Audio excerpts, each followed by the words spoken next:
Les anomalies de sensibilité aux hormones thyroïdiennes, ça regroupe plusieurs syndromes.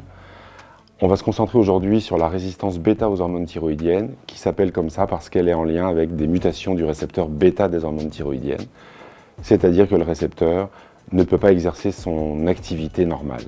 C'est une mutation hétérozygote, une seule copie est mutée, on a donc une transmission autosomique dominante. Il arrive rarement qu'on ne trouve pas de mutation du tout, malgré le diagnostic confirmé. C'est un syndrome qui a une fréquence de 1 sur 40 000 à 1 sur 50 000 dans la population générale.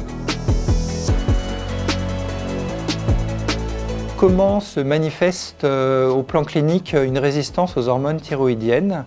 On peut avoir en fait un mélange de signes d'hyperthyroïdie et d'hypothyroïdie. Pour l'hyperthyroïdie, c'est par exemple de la tachycardie, le cœur qui bat vite, des palpitations. Ça peut être des sueurs, de la nervosité, de la diarrhée. Et pour les signes d'hypothyroïdie, ça peut être des difficultés de concentration, de la fatigue. Et donc c'est ce mélange de signes qui, à la fois d'hyperthyroïdie et d'hypothyroïdie, qui peut correspondre en fait aux manifestations de la résistance aux hormones thyroïdiennes.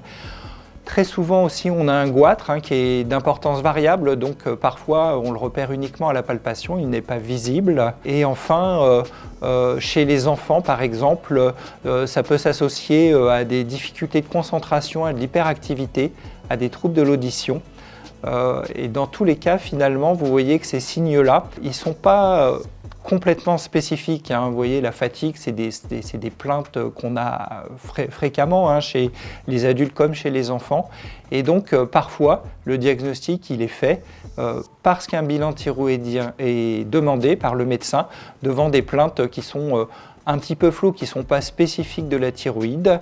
Et c'est la particularité du bilan thyroïdien qui va guider vers le diagnostic de résistance aux hormones thyroïdiennes.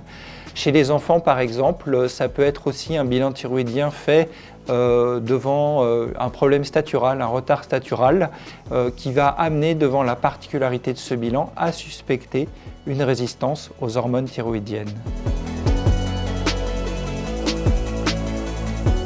Une des particularités du syndrome de résistance bêta, c'est la variabilité de la sensibilité des différents organes. C'est comme si on avait une régulation générale de la chaudière, un thermostat général, c'est le récepteur bêta qui fait tourner le système un petit peu trop vite. Mais imaginons qu'on a dans une maison plusieurs pièces avec des thermostats différents.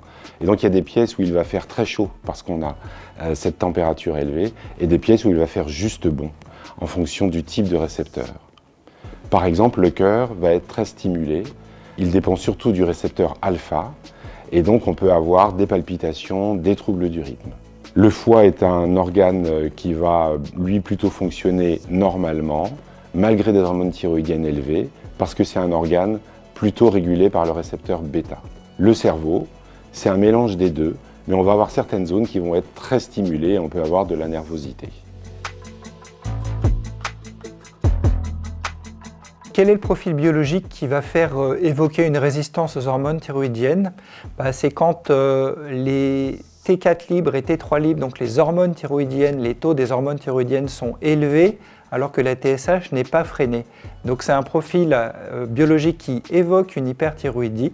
Par contre, la TSH non freinée contredit ce diagnostic-là. Alors quand on a ce profil-là, on évoque une résistance. Ça n'est pas le seul diagnostic. On peut avoir des interférences de dosage, c'est même beaucoup plus fréquent que les résistances. On peut avoir des anomalies des protéines porteuses des hormones thyroïdiennes, ce sont les protéines circulantes qui portent les hormones thyroïdiennes. Ça arrive aussi. Ces deux diagnostics, finalement, il n'y a pas de problème de la thyroïde et ils sont à évoquer de manière systématique au même niveau, voire même avant les résistances aux hormones thyroïdiennes. Le diagnostic va être confirmé par une analyse génétique réalisée dans un laboratoire spécialisé, comme ici à Angers dans le centre de référence. Au passage, comme on teste plusieurs gènes impliqués dans la fonction thyroïdienne, on va pouvoir redresser éventuellement des erreurs diagnostiques. Le prélèvement est réalisé dans le centre où est suivi le patient. Comme on a quand même quelques cas où on ne trouve pas de mutation, on va pouvoir proposer secondairement une analyse de tout le génome à la recherche de nouveaux gènes. quand on a un diagnostic moléculaire de résistance aux hormones thyroïdiennes, qu'est-ce que l'on va surveiller? On va surveiller la fonction cardiaque. Donc ça veut dire l'échographie cardiaque, le rythme cardiaque. On va surveiller la minéralisation osseuse, ça veut dire densité minérale osseuse. On va surveiller chez les enfants la croissance et l'âge osseux. Et chez les enfants, on va aussi surveiller le neurodéveloppement, l'attention. On va rechercher les troubles de l'attention et on va rechercher les troubles de l'audition. Alors ces bilans-là, en fait, quand on a le diagnostic, on va les faire une première fois et on va les répéter de manière régulière parce que même si le bilan initial est normal et sans anomalie, les anomalies peuvent apparaître au cours du temps. Donc c'est important d'avoir un référent et un rythme régulier pour faire ces évaluations. Alors une question très fréquente, c'est « et maintenant quel traitement ?» En fait, la vraie question, c'est « faut-il vraiment un traitement ?» Et le premier principe, c'est éviter au maximum de perturber l'équilibre hormonal thyroïdien et en particulier ne pas faire de thyroïdectomie. Plutôt qu'essayer d'interférer avec la régulation spontanée, on va plutôt essayer de traiter les symptômes. Si on a des palpitations, une tachycardie, on va essayer de ralentir le cœur. Si on a de la diarrhée, on va donner des antidiarrhéiques. Si on a un trouble de l'attention, hyperactivité, chez l'enfant en particulier, on va discuter, et c'est une discussion de pédiatre avec les neuropédiatres, des traitements qui favorisent la concentration, qui limitent la nervosité. En fait, c'est une discussion au cas par cas, avec plusieurs spécialistes, et en particulier la RCP, la réunion de concertation pluridisciplinaire du centre de référence, elle sert à ça, à discuter les options thérapeutiques quand il y a besoin. Alors finalement, pourquoi on n'essaie pas de modifier l'équilibre hormonal? C'est parce que, en raison de la variabilité de sensibilité organe par organe, si on décide de diminuer les hormones thyroïdiennes, on va aggraver la situation dans les organes très résistants.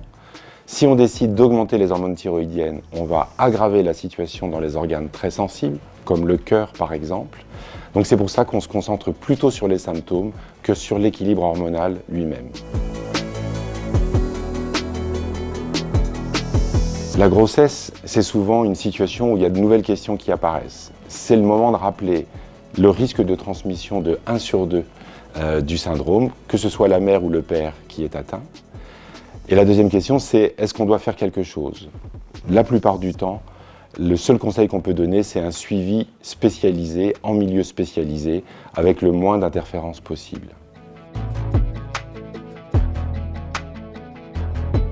En résumé, le syndrome de résistance bêta aux hormones thyroïdiennes, découvert en 1967, n'a toujours pas livré tous ses secrets. C'est un syndrome rare, mais il y a quand même chaque année plusieurs enfants en France qui naissent avec ce syndrome. Il est important de faire le diagnostic pour ne pas mettre en œuvre des thérapeutiques inadaptées qui risquent d'aggraver la situation. Et il y a encore beaucoup de recherches à faire pour mieux comprendre le syndrome.